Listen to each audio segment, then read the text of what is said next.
Hey y'all, good morning. This week is my and Daniel's 4-year anniversary. Daniel's taking the week off, so we are trying to get things done on the farm as well as relax and just enjoy each other.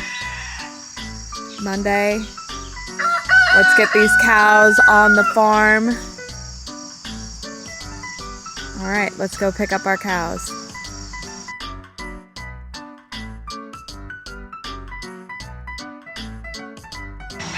So that did not go as planned. The cows, only one of them were willing to go into the smaller stall that is attached to the chute. I think part of it is because last time, a week ago, when we tried to get the cows when they were in that stall, they were bit up by hornets as well as myself and everyone who is helping. So the cows were a no-go. We're gonna try again in 1 week on Monday. The gentleman who has the cows, he has a buddy who is going to get them into the stall and then get them into a trailer and bring them to our farm. So we're kind of ready for them to be here already, like now. So hopefully next Monday the cows will be arriving and we'll have them on the farm. We had to move our roosters out of the ladies' enclosure. We wound up with, I think we have 9 roosters at this point. 2 we had from earlier. We have Shorty and Junior. And so we really only wanted to keep 2 roosters in with the ladies. In with the ladies currently is Shorty, and then one of our new roosters is a Whiting True Blue rooster. Daniel has named him Whitebeard. So Whitebeard is our rooster that we would like to pass along the genetics, and we got Shorty in there to kind of show him how to be a gentle rooster. He is our most gentle to the ladies. He doesn't really peck at their heads or pull their feathers when he's mating. He's also very friendly with us, so we want him to kind of teach the new boy how to be a good rooster. The other roosters we have moved out and we are keeping them in the goat enclosure. However, the goat fencing is made for goats, so the holes are big enough for the roosters to just walk out. So during the day they free range and they go back into the goat enclosure for food and water as needed, and then at night we make sure that they are in with the goats. We have some branches in the trees for them to roost in. We likely will be putting in some kind of more secure coop for them in time, but for now this is fine. We do have one rooster who we're not sure what happened. He has an injury to a leg, we think. He's not walking like the others. He gets around just fine, but he's definitely the weaker of the batch, and so the other boys attack him, and so he does not want to be in the enclosure. So what we do is let him do what he wants to do. So we have found that he is next to our house outside the window, kind of hanging out in the bushes where Fluffy and Tiny Tim hang out during the day. I think in time he might get eaten. That's sad, but we have enough roosters that that's not really a big deal. We are discussing making a little chicken house just for him so he can be safe at night. So if we come up with an idea on that, we will show you what we've come up with. I'm just trying to repurpose something that we have on the farm, which might be a dog igloo.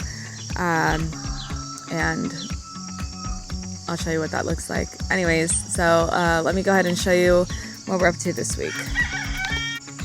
All right, y'all, this is a hoop house. Daniel has been working on this for a number of months now, little by little as he can. These are normally used to, it's basically like a greenhouse. You can grow plants in the ground during the cooler months, and it keeps heat in. Daniel's plan is to use this as a large chicken coop that could house up to 300 chickens. He has been making and hanging the doors. There'll be doors at the front and doors at the back. And then he'll be putting side paneling on. It did come with plastic for the side paneling, but that didn't really work with what his plans are for it. So we kind of changed the design a little bit there. But Daniel hand bent all these metal poles, and we've had help from friends and family to assemble this. So thank you everyone who's pitched in and come put some sweat equity into this. The plan is this will be finished this week before he returns to work. And so then we'll just put in some roosting bars, and we'll be transferring the girls and our 2 roosters in to this enclosure and training them that this is now their home. Our goats love mimosa branches, which is great because mimosas grow like weeds here. They're actually in the legume family. So Daniel will cut branches on mimosas that we're kind of trying to stunt their growth. And the goats are great at helping out. So our hope was having the male chickens, the roosters in here, they would help clear this grass because the goats don't like eating the grass. You girls like eating the tree and the leaves on the trees, branches. Here's one of our roosters that he doesn't leave this enclosure. He is content just hanging out in here. And the goats are fine with having the boys in with them. I think they're kind of curious about them. And this is what we've set up for the boys at night. They just have some bamboo sticks right here that we put in the trees, and then they roost in there. So this dog igloo, I'm thinking I can put a chicken door on it and maybe bring it up off the ground, and Gimpy can hang out in there. Be kind of like a little tree house for him. That way he's safe at night, because possums, raccoons, fox, bobcats, owls will all eat chickens, and many of those are nocturnal. So this boy, he was just outside the goat enclosure. He just walked in, and he's come to, I think, get some food. The white rooster's at the food trough right now, so he's probably just waiting until it's clear, and then he'll go get some seed, and then he'll walk right back out. This one doesn't stay in with the goats the whole time. All right, so here are the doors Daniel hung earlier this week, and he'll be putting the same roofing material on the doors. This is what it looks like inside.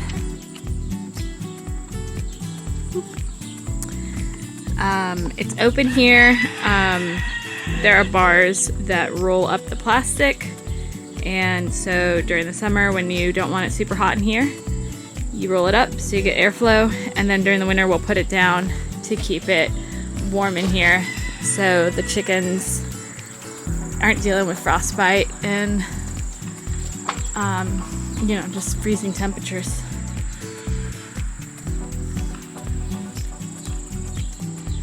Here is the back end. He's gonna be covering this the same that he's doing in the front.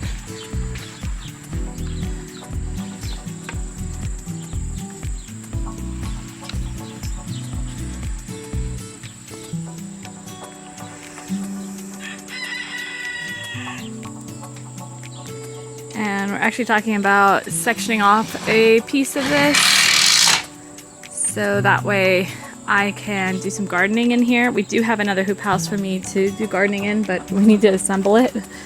So in the meantime, we're talking about putting some type of barrier here, and then I'll have this area to garden in during the winter. And then I would let like the grass grow, and we'd lift it up and let the birds in and scratch around.